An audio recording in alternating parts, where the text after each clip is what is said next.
A ti, el alfa y el omega, el principio y el fin, y el gran yo soy, me rindo.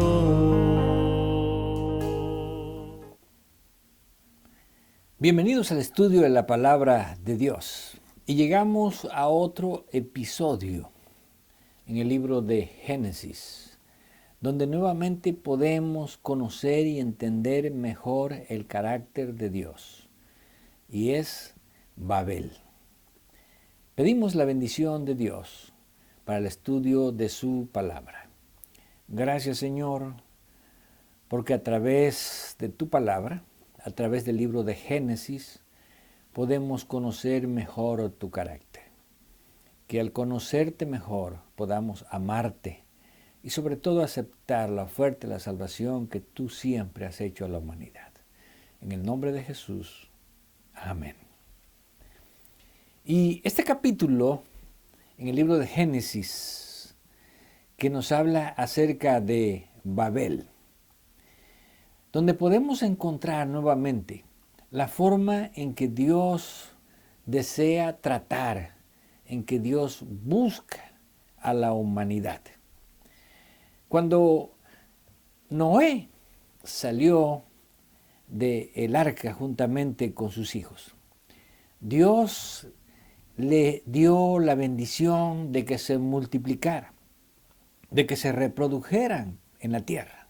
La misma que había dado en el libro de Génesis capítulo 1, versículo 28, a Adán y a Eva.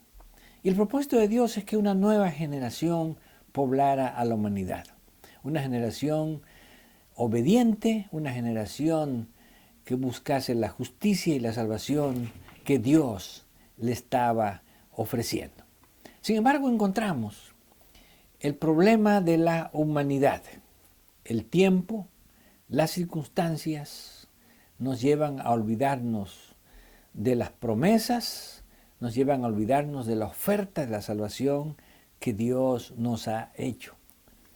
Y encontramos ahora un capítulo negro en la vida de Noé, el predicador de la justificación, lo cual nos enseña que aún los hombres justos también se equivocan, también pueden cometer errores.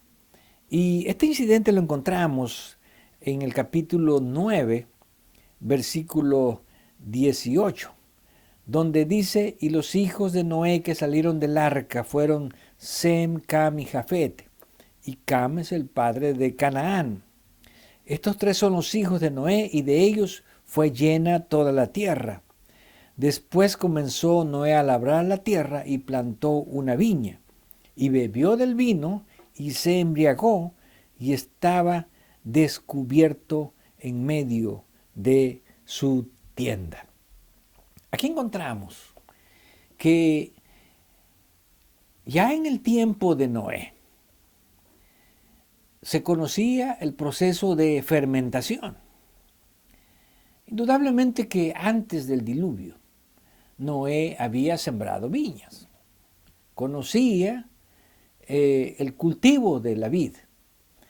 Y indudablemente que ya antes del diluvio los hombres habían fermentado estos productos de la tierra para desviar sus pensamientos, para desviar sus mentes hacia lo irreal, para salir de la realidad del mundo. Y por alguna razón, Noé plantó una viña, lo cual no era malo. Sin embargo, Noé permitió que el fruto de la vid, el jugo de la vid se fermentara y entonces se convirtiese en una bebida embriagante. No podemos decir que Noé era inocente, porque indudablemente él conocía los efectos que producen las bebidas fermentadas.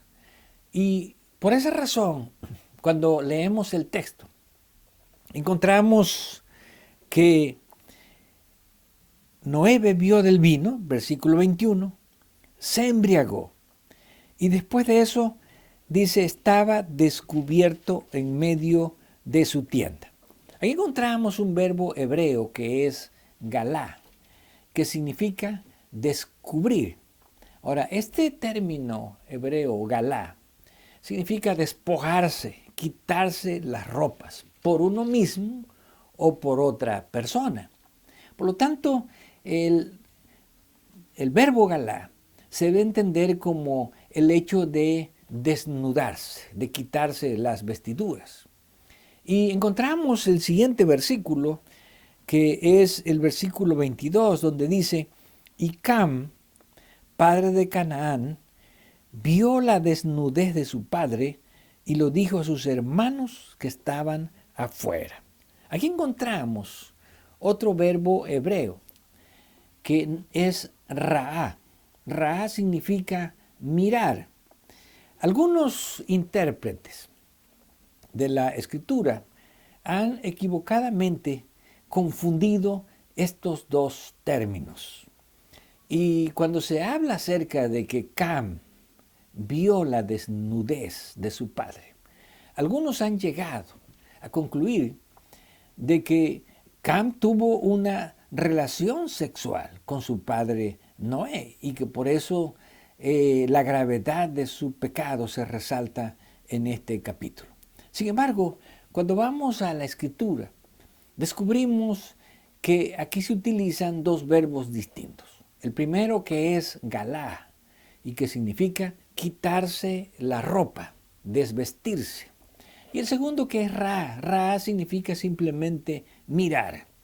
En este caso, Noé fue el que se desnudó. Cam vio la desnudez de su padre.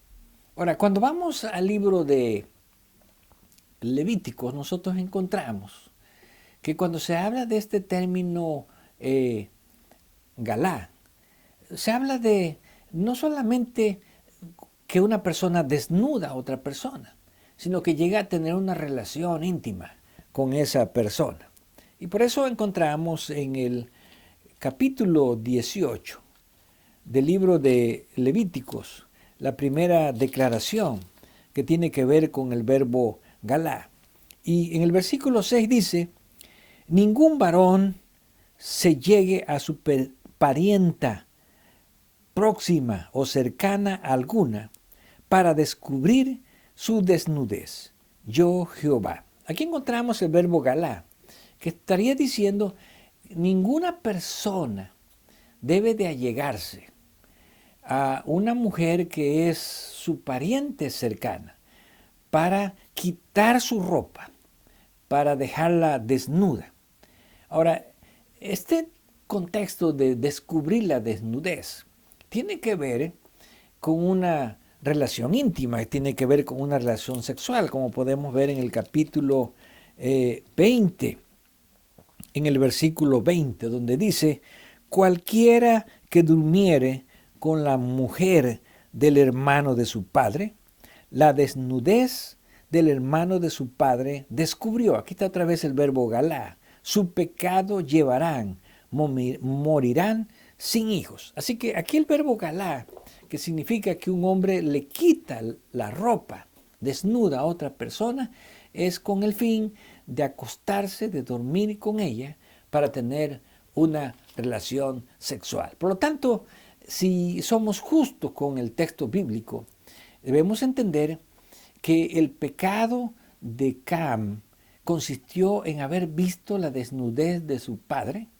en no verse preocupado por cubrir a su padre, sino al contrario, hacer burla de su padre y además difamar lo que su padre ahora estaba haciendo al ir y contárselo a sus hermanos que estaban afuera. Y vemos que hay una actitud diferente en el caso de Sem y Jafet, los otros dos hijos. Entonces Sem y Jafet tomaron la ropa y la pusieron sobre sus hombros, andando hacia atrás, cubrieron la desnudez de su padre, teniendo vueltos sus rostros, y así no vieron la desnudez de su padre. Aquí está claro que ellos en este caso Sem y Jafet, fueron a cubrir a su padre yendo con sus rostros en sentido contrario a donde estaba su padre desnudo. Y de esa manera, dice el texto, no vieron la desnudez de su padre. Honraron a su padre de esa manera. Ahora, cuando Noé se entera de lo que hizo su hijo menor, en este caso Cam, dice, cuando Noé despertó de su embriaguez, el versículo 24, y supo lo que había hecho su hijo más joven, que era Cam, dijo, maldito sea Canaán, siervo de siervo será a sus hermanos. Algunos se preguntan, ¿por qué Noé no maldijo a Cam, su hijo, y maldijo a Canaán, su nieto? Bueno, porque indudablemente el carácter de Cam, donde lo que podemos aquí encontrar, él no tenía principios púdicos, morales, se transmite y se concentra en su hijo Canaán.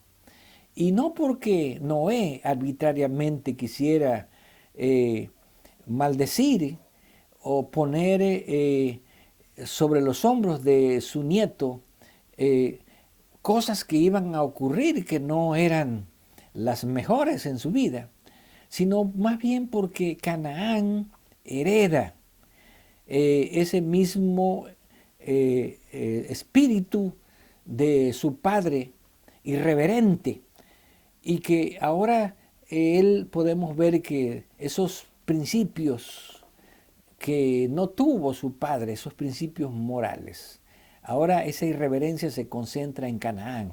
Y claro, Canaán es el que lleva finalmente la maldición, no por su padre, sino por lo que él mismo llegó a hacer, por lo que él mismo llegó a cometer. Ahora, encontramos que Canaán tiene un comentario importante ahí en el capítulo 10, donde se habla acerca de las generaciones. Y dice el versículo 18 del capítulo 10, al Arbadeo, al Semareo y al Amateo, y después se dispersaron las familias de los cananeos, y fue el territorio de los cananeos desde Sidón en la dirección a Gerar hasta Gaza, y en dirección de Sodoma, Gomorra, Adma y Seboín, hasta Lasa. Aquí encontramos que todos los cananeos que fueron destruidos por Israel y que fueron destruidos porque se habían pervertido, indudablemente siguiendo el ejemplo de su padre o de su predecesor, Canaán, y que habían desarrollado este concepto de irreverencia y de inmoralidad delante de Dios. Fue la razón por la cual Dios ordenó su destrucción. Y encontramos aquí que precisamente el versículo 15 nos habla acerca de todas estas tribus que fueron destruidas. Dice, y Canaán engendró a Sidón, su primogénito, a Ed, al Jebuseo, al Amorreo, al Gergeseo, al Ebeo, al Araseo, al Cineo, al Arbadeo, al Semareo y al Amateo. Y después se dispersaron las familias de los cananeos. Por lo tanto, estas referencias nos muestran que el carácter de Cam se transmitió de una manera acentuada en su hijo Canaán, y que ese mismo carácter después se transmitió a todas estas tribus cananeas. ¿Por qué? Porque históricamente y arqueológicamente se ha descubierto que estas tribus de Canaán que fueron destruidas por el pueblo de Israel, precisamente habían caído en un grado de inmoralidad. Tanto sus costumbres y aún sus leyes contemplaban prácticas inmorales. Por lo tanto, esa maldición no fue una maldición arbitraria, sino el resultado de seguir una conducta inmoral, una conducta irreverente, no solamente delante de los hombres, sino también delante de Dios. Y encontramos que en medio de estas familias que se dispersan en la tierra, aparece el capítulo 11, donde hallamos a Babel. Dice el versículo 1, tenía entonces la tierra una sola lengua y unas mismas palabras. Y aconteció que cuando salieron de oriente, hallaron una llanura en la tierra de Sinar y se establecieron allí. Y se dijeron unos a otros, vamos, hagamos ladrillo y cosámoslo con fuego. Y les sirvió el ladrillo en lugar de piedra y el asfalto en lugar de mezcla. Aquí podemos ver que los postdiluvianos todavía tenían conocimientos que habían adquirido durante el tiempo de los prediluvianos y que esos conocimientos ahora los aplicaron de una manera distinta, utilizando los materiales que ellos tenían a la mano. Ahora, ¿quiénes fueron estos que vinieron a construir esa ciudad y también una torre? Bueno, encontramos que cuando el arca descansó en el tiempo del diluvio, dice el capítulo 8, versículo 4, y reposó el arca en el mes séptimo, a los 17 días del mes, sobre los montes de Ararat. El arca quedó en los montes de Ararat, lo cual significa que quedó un poco hacia el noroeste de la tierra de Mesopotamia, la tierra de Sinar, como aquí se menciona. Entonces, los hombres indudablemente por un tiempo se quedaron a vivir allí en las montañas de Ararat, de acuerdo a lo que el texto bíblico nos menciona. Pero después un grupo de ellos se movieron hacia las llanuras de Mesopotamia o hacia la llanura de Sinar. Y estos hombres traían un propósito que parecía que aparentemente era bueno. ¿Por qué? Porque querían hacer un solo pueblo, querían constituir una sola lengua, querían hacer un solo imperio o un solo modelo. Ahora, ¿cuándo ocurrió esto? Bueno, de acuerdo a lo que nosotros encontramos aquí en la genealogía del capítulo 10, encontramos en el versículo 25 que durante el tiempo de uno de los descendientes de Sem, y en forma específica dice el versículo 25, y a Eber nacieron 2 hijos. El nombre de uno fue Peleg, porque en sus días fue repartida la tierra, y el nombre de su hermano Joctán. Aquí se resalta entre los descendientes de Sem, se resalta el nombre de Peleg. El nombre Peleg significa división.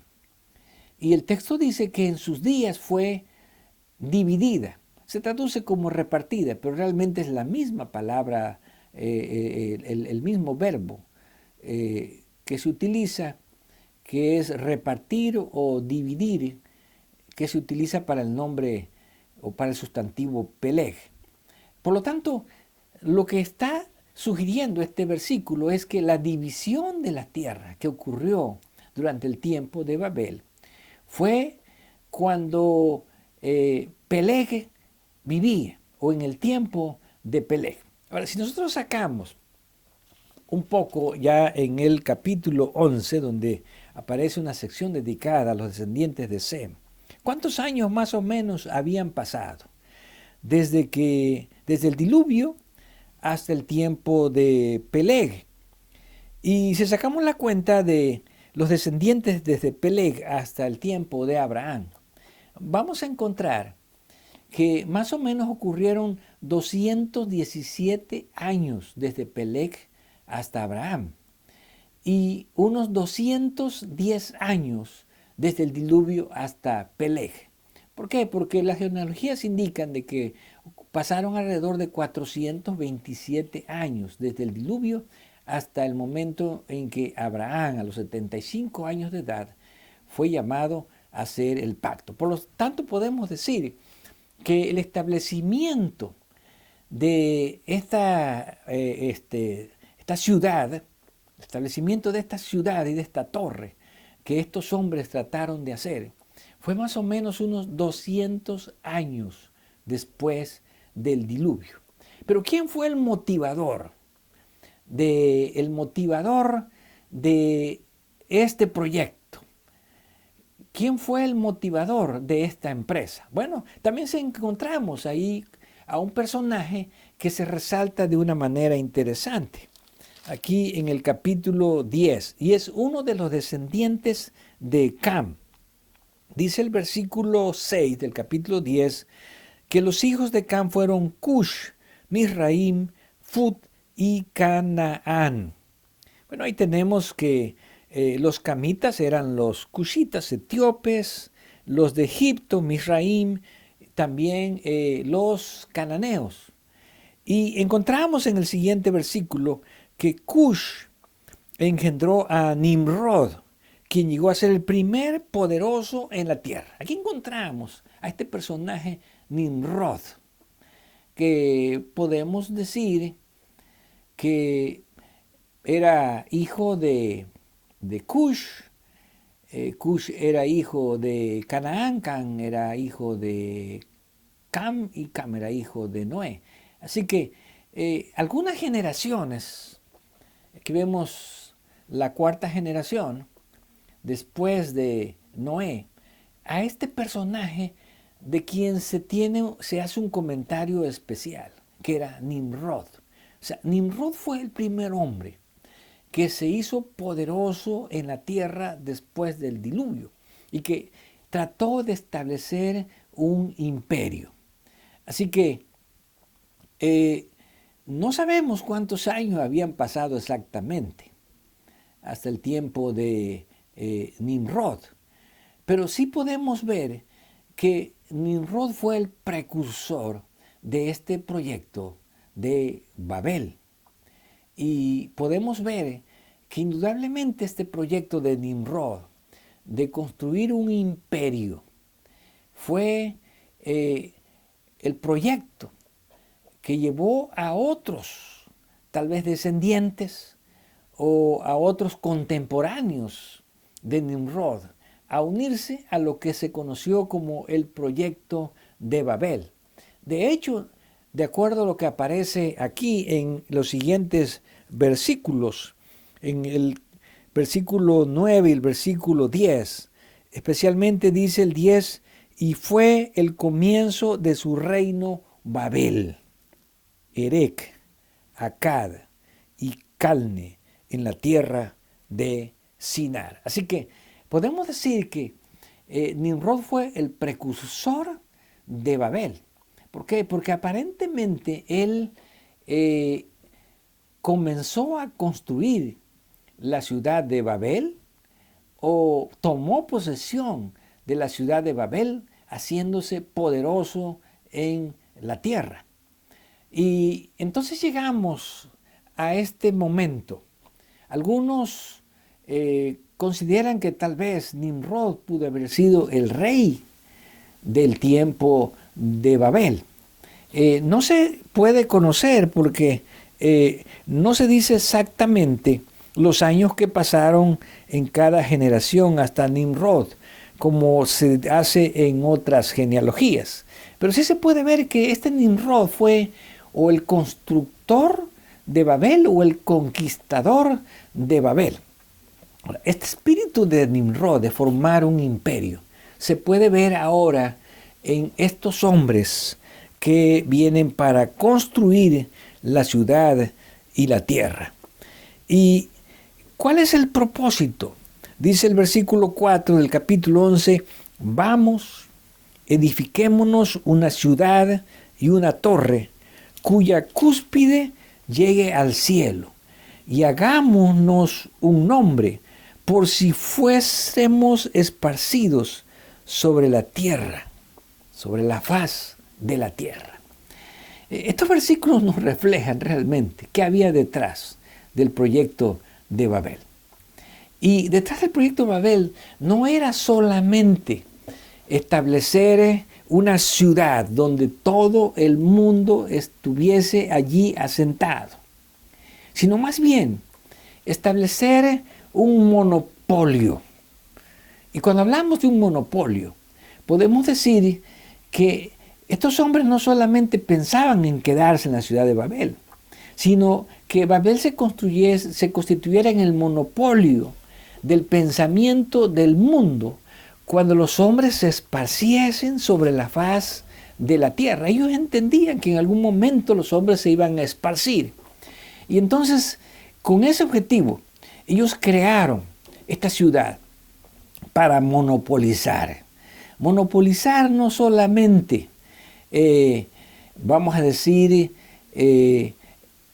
una central o una capital central del mundo, sino también para monopolizar el pensamiento de todos los habitantes del mundo, para crear una filosofía que permeara al mundo. Porque ellos dijeron, en caso de que los hombres seamos esparcidos o vamos a irnos hacia el mundo, hacia la faz del mundo, entonces tenemos que tener en mente que nosotros formamos un monopolio que no estaba precisamente dirigido a hacer la voluntad de Dios, sino que reflejaba el propósito rebelde del mundo después del diluvio, el propósito de ir en contra de lo que Dios había prometido. ¿Por qué? Porque Dios deseaba que los habitantes del mundo después del diluvio se multiplicaran para ser una nación fiel al pacto que Dios había prometido. Y el pacto que Dios había prometido es que Él ya no iba a destruir la tierra con agua. Pero estos hombres pensaron que el mundo antediluviano había sido destruido porque se rebelaron contra Dios. Por lo tanto, ellos estaban pensando, ahora nos estamos rebelando contra Dios. Entonces, si nos rebelamos contra Dios, Dios puede traer un diluvio sobre la tierra. Así que si Dios destruye al mundo con agua, nosotros vamos a construir una torre donde vamos a preservar a la humanidad.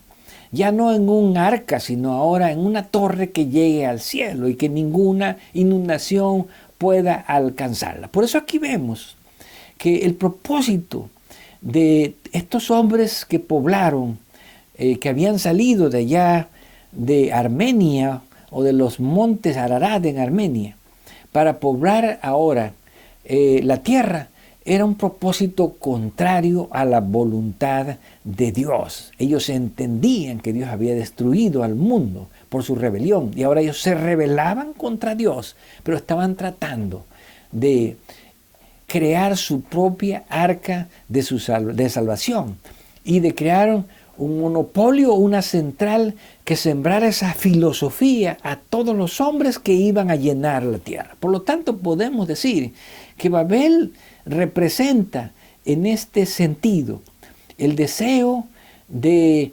monopolizar al mundo con una filosofía, con una religión contraria a la voluntad de Dios. Por eso es que Dios tiene que reaccionar a Babel. Y dice el versículo 5, y descendió Jehová para ver la ciudad y la torre que edificaban los hijos de los hombres. Y dijo Jehová, he aquí el pueblo es uno, se han unido, han formado un monopolio, y estos tienen un solo lenguaje, y han comenzado la obra, y nada les hará desistir ahora de lo que han pensado hacer.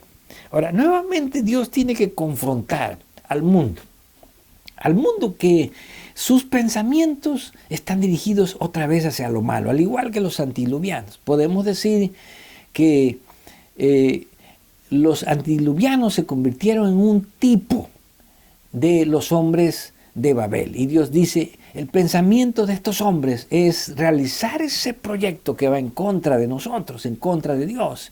Y de ninguna manera ellos van a desistir. Por lo tanto, ahora Dios tiene que crear un plan.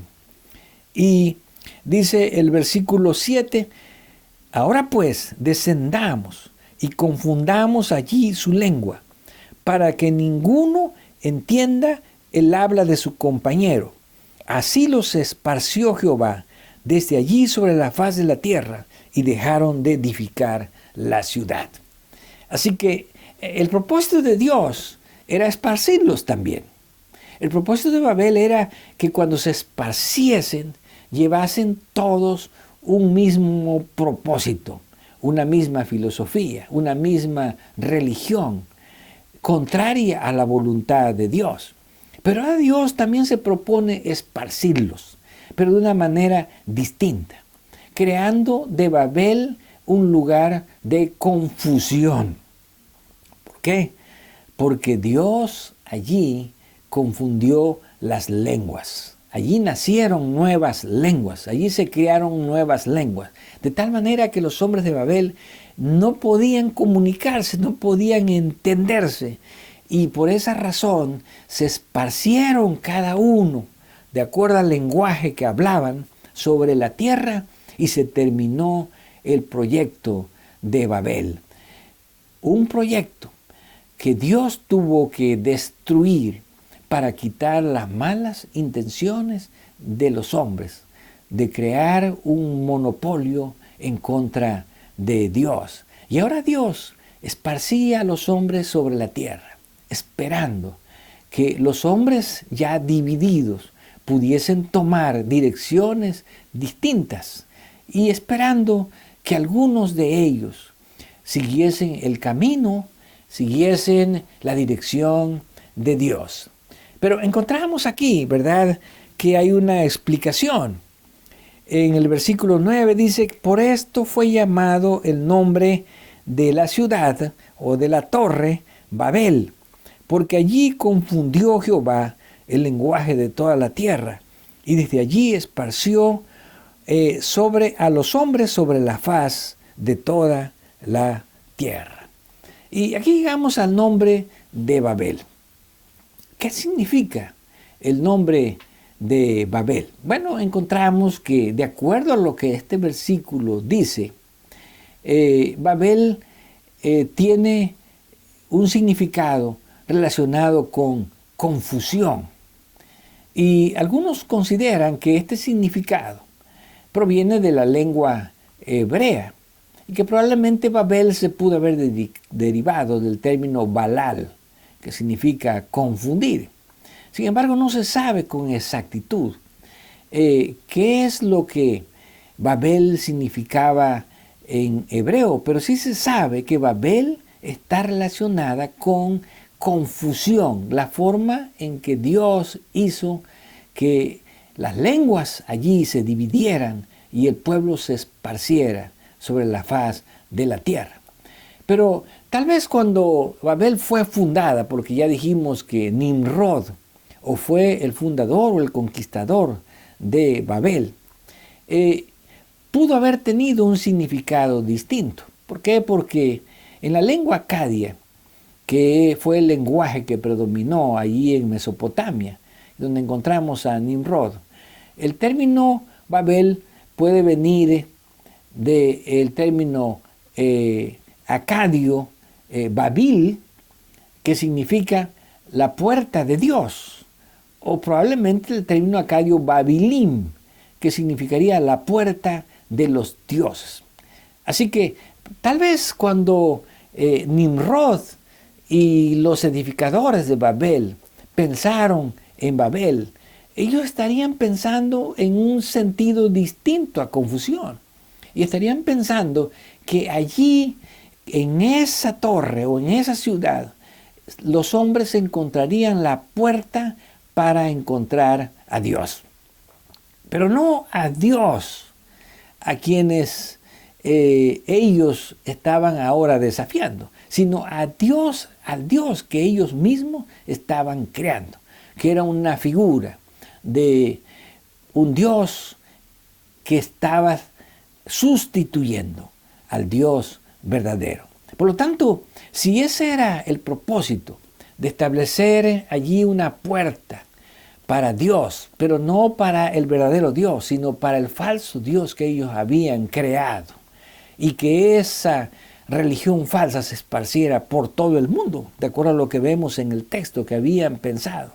Entonces Dios tuvo que hacer algo para evitar que estos hombres constructores de Babel ejercieran un monopolio sobre todo el origen de Babilonia.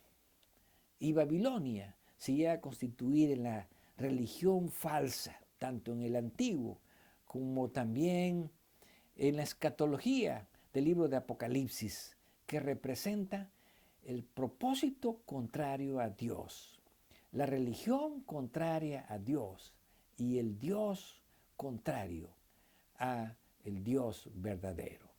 Por esa razón, encontramos que la destrucción de Babel de parte de Dios es un acto de amor, es un acto de misericordia para poder liberar, para poder salvar a las naciones de un monopolio que estos hombres estaban tratando de construir para esclavizar, para apoderarse de los pensamientos y de las mentes de los hombres y dirigirlos en contra de Dios, dirigirlos en contra de una religión contraria a Dios y de un propósito contrario a la voluntad de Dios.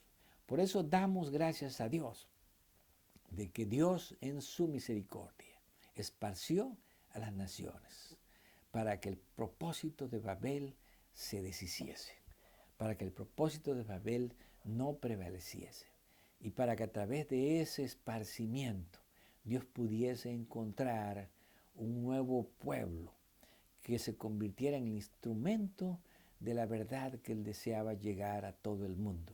Y así vemos que es a través de la descendencia de Sem que llegamos hasta el tiempo de Abraham.